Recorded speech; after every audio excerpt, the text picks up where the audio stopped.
ನಮಸ್ಕಾರ ಎಲ್ಲರಿಗೂ. ಇವತ್ತು ನಾನು ಈ ಪ್ರೆಸ್ ಮೀಟ್ ಕರೆಯೋದಕ್ಕೆ ಕಾರಣ ಏನಂದ್ರೆ, ನನ್ನ ಮೇಲೆ ಒಂದು ಅಲಿಗೇಷನ್ ಆಗಿದೆ.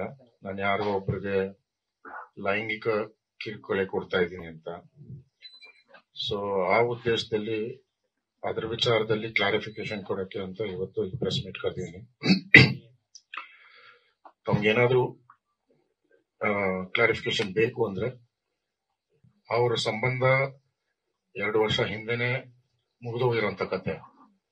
ಸೊ 2 ವರ್ಷ ನಂತರ ಇವಾಗ ಏನಕ್ಕೆ ಬಂದು ಏನ್ ಮಾಡಿದ್ದಾರೆ ಅಂತ ನನಗೆ ಒಂದ್ ಸ್ವಲ್ಪ ಸರ್ಪ್ರೈಸ್ ಆಗಿದೆ.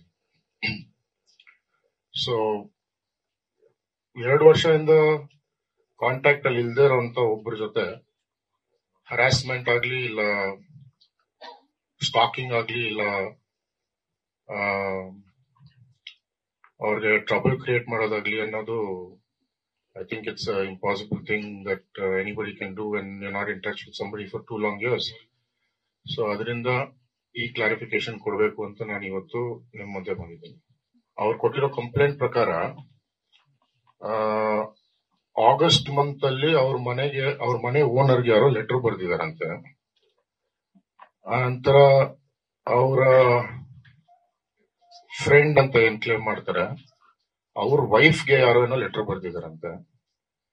ಸೊ ಆ ವಿಚಾರಕ್ಕೆ ಇವರು ನನ್ನ ಮೇಲೆ ಕಂಪ್ಲೇಂಟ್ ಕೊಟ್ಟಿದ್ದಾರೆ. ಅಂದ್ರೆ ನಾನ್ ಮಾಡಿರಬಹುದು ಅಂತ, ನಾನ್ ಮಾಡಿದೀನಿ ಅಂತ ಕನ್ಫರ್ಮ್ ಇಲ್ಲ, ನಾನ್ ಮಾಡಿರಬಹುದು ಅಂತ ಹೇಳಿದಾಗ FIR ರಿಜಿಸ್ಟರ್ ಮಾಡಕ್ ಮುಂಚೆನೆ ನನಗೆ ಒಂದು ನೋಟಿಸ್ ಕೊಟ್ಟು ಕರೆದು ನನ್ನನ್ನು ಇನ್ವೆಸ್ಟಿಗೇಟ್ ಮಾಡಿದ್ರೆ ಅದ್ರ ನಿಜಾಂಶ ಗೊತ್ತಾಗ್ತಾ ಇತ್ತು. ಕಂಪ್ಲೇಂಟ್ ಕೊಟ್ಟಿದ ತಕ್ಷಣ FIR ಮಾಡಿ ನಂತರ ನನಗೆ ನೋಟಿಸ್ ಕೊಟ್ಟರು RR ನಗರ್ ಸ್ಟೇಷನ್ ಅವರು. ಬಟ್ ಅನ್ಫಾರ್ಚುನೇಟ್ಲಿ ನಾನು ಇಂಡಿಯಾನಲ್ಲಿ ಇರ್ಲಿಲ್ಲ, ಅದರಿಂದ ನಾನು ಹೋಗಕ್ಕಾಗಿಲ್ಲ. ಆನಂತರ ನಾನು ಪೊಲೀಸ್ ಡಿಪಾರ್ಟ್ಮೆಂಟ್ ಅವ್ರಿಗೆ ಫೋನ್ ಮಾಡಿ ಸಹ ಹೇಳಿದೀನಿ, ನಾನು ಔಟ್ ಆಫ್ ಕಂಟ್ರಿ ಇದ್ದೀನಿ, ಬಂದ್ಮೇಲೆ ಬಂದು ಭೇಟಿ ಆಗ್ತೀನಿ ಅಂತ. ಅಷ್ಟೊತ್ತಿಗೆ LOC ಕ್ರಿಯೇಟ್ ಮಾಡಿ ನನ್ನನ್ನ ಏರ್ಪೋರ್ಟ್ ಅಲ್ಲಿ ಡಿಟೈನ್ ಮಾಡಿ. ಪ್ರಪಂಚಕ್ಕೆಲ್ಲ ಗೊತ್ತಿರೋದೇ ಹೆಸರು, ನನ್ನ ಬಾಯಲ್ಲಿ ಹೆಸರು ಹೇಳೋಕ್ಕೂ ಇಷ್ಟಪಡಲ್ಲ, ದಯವಿಟ್ಟು ಕ್ಷಮಿಸಿ. ಬಟ್ ಎಲ್ಲರಿಗೂ ಗೊತ್ತಿರೋ ವಿಚಾರ ಅದು. ಮೇಡಮ್, ಅದಿರೋ ಅಡ್ವಾಂಟೇಜ್ ಅಲ್ವಾ. So we have to abide by the law, we can't overrule it.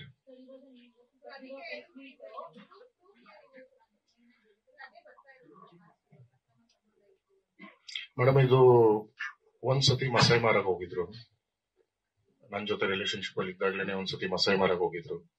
ಆನಂತರ ಬಂದು ತಿರ್ಗಾ ಇನ್ನೊಂದ್ಸತಿ ಮಸಾಯಿ ಮಾರಕ್ ಹೋಗ್ಬೇಕು ಅಂತ ಹೇಳಿದ್ರು, ತಿರ್ಗಾ ಒಂದ್ಸತಿ ಮಸಾಯಿ ಮಾರಕ್ ಹೋದ್ರು. ಆನಂತರ ಇವರಿಬ್ಬರದು ರೆಗ್ಯುಲರ್ ಫೋನ್ ಕಾಂಟ್ಯಾಕ್ಟ್ಸ್ ರೆಗ್ಯುಲರ್ ಆಗಿತ್ತು, ಯಾಕಂದ್ರೆ ಫೋನ್ ಅಲ್ಲಿ ಗೊತ್ತಾಗ್ತಾ ಇತ್ತು. Because we will living together. It was not that I was living in a separate house and she was living in a separate house. So I could relate what was happening ಅಂತ. So 2-3 ಸತಿ ನಾನು question ಕೇಳಿದೆ, she ignored it. ಒಂದ್ಸತಿ ನನ್ಗೆ brother ತರ ಅಂತ ಅಂದ್ರು, ಇನ್ನೊಂದ್ಸತಿ ಫಾದರ್ಲಿ ಫಿಗರ್, 55 years ಓಲ್ಡ್ ಮನುಷ್ಯ ಅಂತ ಅಂದಿದ್ರು. ಆನಂತರ ಟ್ಯಾಂಜಾನಿಯಾಗ ಹೋಗ್ಬೇಕಾದ್ರೆ I got to know that he's a married man with a kid ಅಂತ. ಟ್ಯಾಂಜಾನಿಯಾದಿಂದ ಬಂದ ಮೇಲೆ ಅವ್ರ ರೆಗ್ಯುಲರ್ ಫೋನ್ ಕಾಂಟ್ಯಾಕ್ಟ್ಸ್, ಅವ್ರ regular phone conversations over heard ಮಾಡಿದಾಗ ಐ ಗಾಟ್ ದಿ ಸಸ್ಪಿಷನ್ ಬಂದಾಗ ಕೇಳಿದೆ. ಸುಮಾರು ಫೋಟೋಗ್ರಾಫ್ಸ್ ಪೋಸ್ಟ್ ಮಾಡಿದ್ರು, ಸುಮಾರು ಫೋಟೋಗ್ರಾಫ್ಸ್ ಅವ್ರ ಫೋನ್ ಅಲ್ಲಿ ಇತ್ತು. ಆನಂತರ ಸುಮಾರು ಸತಿ ಕಮ್ಯುನಿಕೇಟ್ ಮಾಡ್ತಾ ಇದ್ರು. ಸೊ ಆ ಡೌಟ್ ಮೇಲೆ ಕೇಳಿದಕ್ಕೆ that's when everything started. News first, ನಿರ್ಭೀತಿಯಿಂದ ನಿಮ್ಮ ಪರವಾಗಿ.